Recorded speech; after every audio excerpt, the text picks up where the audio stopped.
What's up, everyone? Welcome to Program Your Remote. Today I'm going to show you how to change the battery in a Jeep Wrangler Smart Key.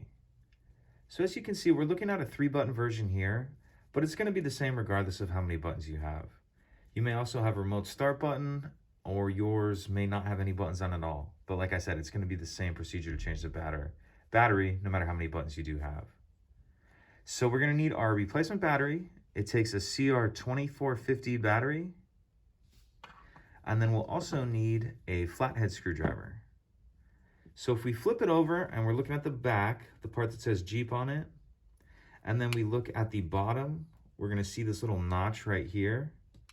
So we wanna put our screwdriver in there, and then we're gonna wanna get it started.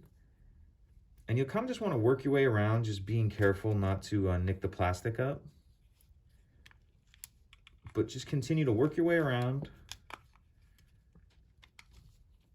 And if yours has never been off of here before, it may come off a little bit tough.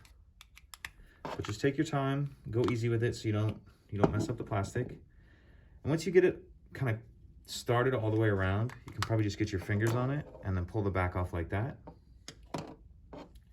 So now we can see our battery right here. And if you take your flathead screwdriver, and you can kind of get it in the edge of this battery right here, like that. Grab our new battery, and we want to make sure that we're installing that with the plus side up. So we have our plus side up, new battery snapped in, and now we'll grab the back, and then it will just snap right on.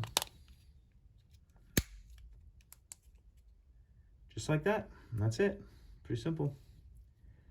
If you have any questions, please let me know. If you could take a second to like and subscribe, it helps us out, and I'd appreciate it. Thank you.